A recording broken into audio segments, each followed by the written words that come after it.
Tingin niyo po ba si Matibag parang nagiging tila Torre 2.0 na kasi parang ginawa na rin ito nung panahon ni Pangulong Duterte nung hinuli. Nagkabiglaan lang nung panahon na yon kaya hindi tayo agad naka-aksyon. Pero this time parang ready na yung mga Pilipino na baka ito balak gawin. Parang si Matibag ba Torre 2.0 na? Parang ganun po.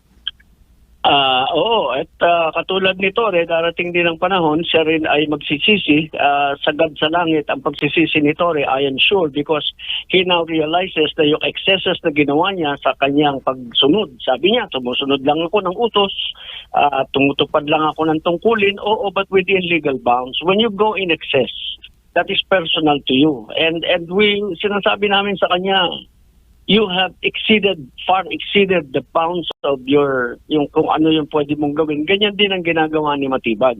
Akala na Matibag na yan, hindi yan matitibag Darating din yung araw. Hindi naman hindi naman bright boy yan Art Virgilio Heresia, na isa rin pong abogado, National President ng UPI. General, Attorney, maayong gabi sir. Si Admar, si MJ, si Paring RJ at si Master Judea. Maayong gabi sa inyong dalawa, maayong gabi sa ating mga taga-subaybay dito sa Pilipinas at sa iba't ibang bansa na nararating ng ating programa. Opo, sinabi po ni retired Brigadier General Orlando De Leon, kaugnay po sa posibilidad ng pag-aresto kay Senator Bato, na kung hindi raw po papalagang AFP, magiging failed state na raw po tayo. Si Senator Bato po ay produkto ng Philippine Military Academy, naging Chief PNP po, at bunga po ng mga training ng pamahalaan. Anong masasabi mo doon, Attorney General? Ang dapat na panawagan ngayon is yung ating sandatahang lakas ang dapat na tawagin. Tama naman na tawagin niya yung mga kapwa nila Ayers para proteksyonan yung kanilang brother. Pero ang tama rin gawin is tawagin natin ang sandatahang lakas ng Pilipinas to protect the Senate because the Senate as an institution is besieged by the National Bureau of Investigation who is already, lagpas na to sa ginagawa nila. Because right now, I'm sure they have gotten a copy of the resolution ng Supreme Court. Hindi nag-issue pa ng TRO ang Supreme Court, pero inaksyonan na yung petition na final ni Senator Bato. Yan out of respect and deference to the highest court of the land. Yung action na yon should tell them that they should hold action. Kumbaga parang may TRO na rin dahil pinagpapaliwanag ang pamahalaan, ang mga respondents ukol doon sa mga allegations na final ni Senator Bato. And after that, Senator Bato is given 3 days to respond doon sa allegations. Tapos, didesisyonan ng Korte Suprema yung petition ni Senator Bato. Ang epekto noon is gano'n na rin.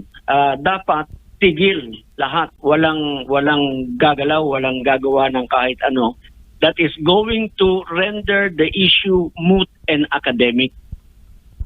Ganon ang epekto ng resolution ng ating Korte Suprema, dapat igalang nila yon. Ngayon, para manatili ang kapayapaan, kinakailangan ang tawagin ng Senado ay humingi ng tulong sa sandatahang lakas ng Pilipinas para mapanatili ang kapayapaan doon sa lugar na yon. Dahil hindi uubra na puwersahin, kunin by force yung isang sitting senator within the premises of the Senate, pamandin, hindi pwede yung ganon because ang inaaresto nila is not a fugitive from justice. He has not even been charged with a single case dito sa ating bansa. May isang kaso walang na-file sa kanya ukol doon sa allegations na sinasabi nila against him doon sa ICC. Dapat dito muna. Salita rin si Justice Leonen maganda yung sinabi ni Justice Leonen, dapat pakinggan natin yon. At ang maliwanag doon, sinasabi din ni Justice, hindi niya sinabing diretso, pero ang maliwanag na implication ng sinabi niya na may jurisdiction sa atin, may jurisdiction sa atin kung korte natin ay hindi gumagana. Opo. Pero buhay na buhay ang ating hudikatura at saka hindi maaaring maging criminal court of first instance ang ICC na ora mismo doon mo dadalhin sa ibang bansa. Kung sino man yung gusto mong ipagsakdal, dito mo gawin sa Pilipinas. Opo, Attorney General, sinabi po ng aming nakapanayam kanina na political analyst na seemingly may po nangyayari na constitutional crisis. Ang nagkikiskisan po dito ay mga taga-gobyerno. General, standby po muna kayo. Meron lang po tayong papapasuking update. Balikan po namin kayo, sir. Maya-maya ang update. Tingin niyo po ba si Matibag parang nagiging tila Torre 2.0 na kasi parang ginawa na rin ito nung panahon ni Pangulong Duterte nung hinuli. Nagkabiglaan lang nung panahon na yon kaya hindi tayo agad naka-action. Pero this time parang ready na yung mga Pilipino na baka ito balak gawin. Parang si Matibag ba Torre 2.0 na? Parang ganun po? Oo, at katulad nito, darating din ang panahon, siya rin ay magsisisi, sagad sa langit ang pagsisisi ni Torre, I am sure, because he now realizes na yung excesses na ginawa niya sa kanyang pagsunod. Sabi niya, sumusunod lang ako ng utos, tumutupad lang ako ng tungkulin, but within legal bounds. When you go in excess, that is personal to you. And sinasabi namin sa kanya, you have far exceeded the bounds of yung kung ano yung pwede mong gawin. Ganyan din ang ginagawa ni Matibag. Akala na Matibag na yan, hindi yan matitibag Darating din yung araw. Hindi naman hindi naman bright boy yan Attorney, si paring RJ po ulit. Sa tingin niyo po ba kasi ang nag-serve ng warrant galing sa ICC si Trillanes. Ano pong karapatan ng isang ordinaryong Pilipino na mag-serve ng warrant? At ito pa international court. Yang si Trillanes, papailan namin ng napakaraming kaso yan. Kasi usurpation of authority at saka hindi namin maintindihan kung bakit siya ang may hawak at sa kanya binibigay. Ngayon, gusto kong i-link yung ginagawa ni Trillanes doon sa declaration ng Brave 18 na sinasabi nila na noong 2023, dumating dito yung mga foreigners. Nung una, ang tawag nila mga foreigners na yung pala ay mga taga-ICC at nung nandirito yung mga taga-ICC, kami ay nagpapalit ng $2 million. Binigay nila raw kay Trillanes. So, yan parte pa rin ng modus nila nung araw. So, darating din naman ang panahon na aharapin niya at mananagot siya sa kanyang mga ginagawa ngayon. Ayun, attorney, si Master Judea po ito, no?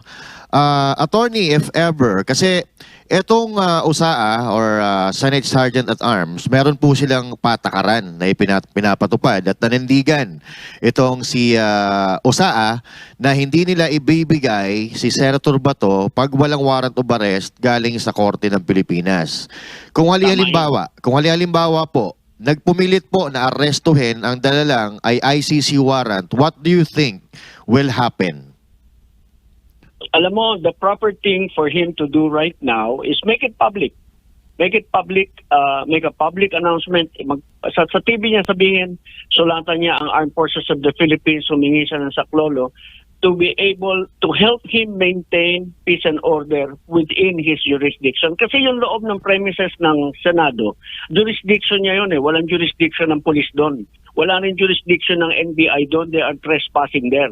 Pagkatapos, pagdating ng Marines o pagdating ng Special Forces o kung sino yung ipapadala ng Armed Forces of the Philippines, arestuhin nilang lahat yung nandun sa loob ng compound because they have no right to be inside the compound of the Senate, lalong-lalo na kung hindi pumapayag yung pinaka-administrador ng compound.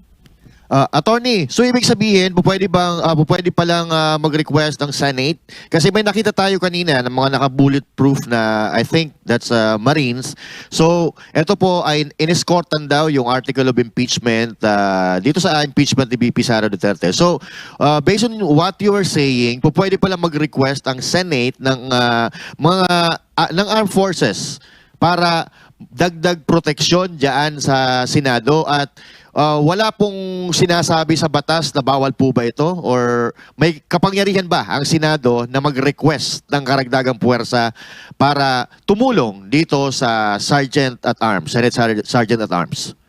may kapangyarihan ang hepe ng Office of the Senate Security para humingi ng tulong sa kahit anong ahensya ng gobyerno upang mapanatili niya ang katahimikan at kapayapaan within his area of jurisdiction. So kung hindi na siya makakahingi ng ganyan tulong sa mga pulis dahil yung mga pulis na nakapaligid doon at bumabara sa mga tao, huwag na siyang humingi ng tulong sa pulis. Pero yun Opo. General, maraming salamat po. General, no, maputol ka lang namin dahil balikan lang natin yung mga gaganapan dyan po sa loob po ng Senado. Maya-maya lamang po dahil marami pong mga ganap ngayon. No? Meron daw mga naririnig na nagbabarena dyan sa Senado. So maki-update tayo maya-maya sa ating mga kapartner reporters dyan po sa loob. Ang inyo pong nakikita ay live feed dyan po sa loob ng Senado. Meron tayong mga sundalo na nakikita. At si General Aplaska ay nakasuot na ng bulletproof na may hawak na mahabang armas din po. Kasama yung pwersa din ng Senate Sergeant at Arms at mga sundalo. No? Kung di ako nagkakamali, baka mga Marines din ito. Meron din mga pulis na nasa loob din po, no, ng nakikita natin po. No? Sila po ay marami. Diyan po sa loob po ito ng Senado. Hindi pa natin alam kung saan ito papunta.